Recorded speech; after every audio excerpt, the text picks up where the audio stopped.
I'll turn to Senator Boozman. Thank you, Madam Chair. This is for the whole panel.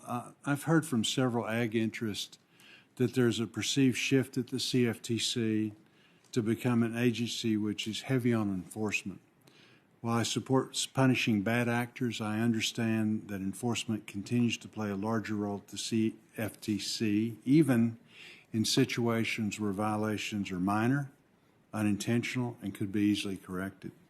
If confirmed, could you commit to advocating that the Commission work with the market participants to proactively fix issues when violations are inadvertent and largely immaterial, and not automatically default to issuing fines and other penalties? In other words, more of a helpful attitude versus a gotcha attitude. And we'll start with the IG that deals with these things all the time. Thank you, Ranking Member Boozman. Yes, I would commit to that. Very good. Thank you, Ranking Member Boozman. I would echo my nominee's commitment, but underscore that I strongly believe in robust enforcement and can imagine balancing that with ensuring or encouraging cultures of compliance at registered and entities subject to oversight. Very good. Yes, Senator Boozman, and I will always put agriculture first if confirmed. I agree with my fellow nominees, Senator Boozman, and I think it's important that we provide regulatory clarity and guidance to our markets. Very good. Again, this is another question for the panel, and I'd like for you to elaborate on it a little bit. I think it's important. It's estimated that Bitcoin and Ether, which have both been determined to be commodities, make up about 60% of the total aggregate value of cryptocurrency market cap.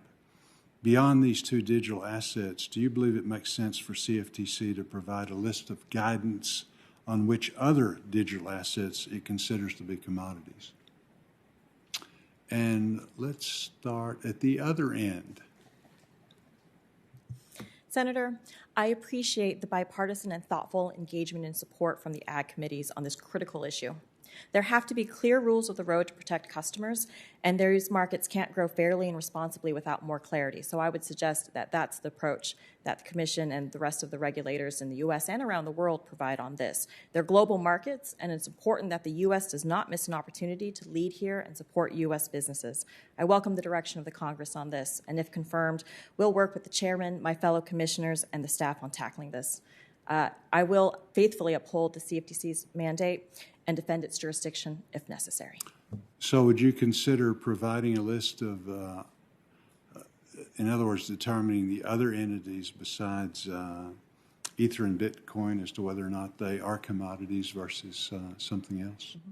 I think that providing a list can sometimes not keep up with the pace of innovation in new products, but I will point to the CFTC's method of self-certification new contracts, which I do think is well suited for new products. Very good. Go ahead. Thank you for that question, Senator Boozman.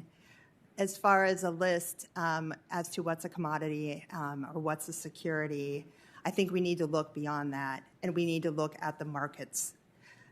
When doing so, we need to figure out a way to appropriately balance the many opportunities that these assets bring with the risks as well. And certainly, this is something where we need to continue having discussions with not only federal regulators, but also state regulators and industry. We have to get this right, and certainly, if confirmed, I look forward to working on this at the agency. Thank you so much, Ranking Member, for that question. I want to underscore that I am a firm believer in responsible innovation. And I believe your analysis regarding Bitcoin and Ether is, as you've described, I'm enthusiastic, if confirmed, about the opportunity to work with the chair and my fellow commissioners as we set out to offer clear and effective guidelines. I'm also thoughtful about the diversity of assets in this particular asset class and their emerging and the nuances of the attributes in this emerging asset class. I am mindful that we will need to engage in something that's commonly utilized by the CFTC, roundtables and conversations that bring constituents from the marketplace and industry, as well as others, to the table to engage in discussions about balancing the interest in supporting responsible innovation with customer protections, transparency, and fairness in the market.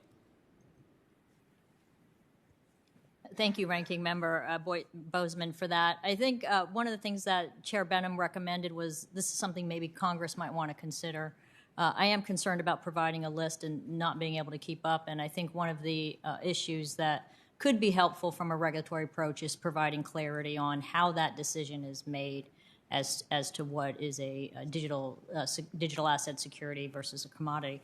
But I do want to say this is an area where we've got to get that balance right. I mean, the CFTC's mission is to both promote market vibrancy, but also to do it in a safe way that promotes market integrity, and that's going to be very, very important as you move forward.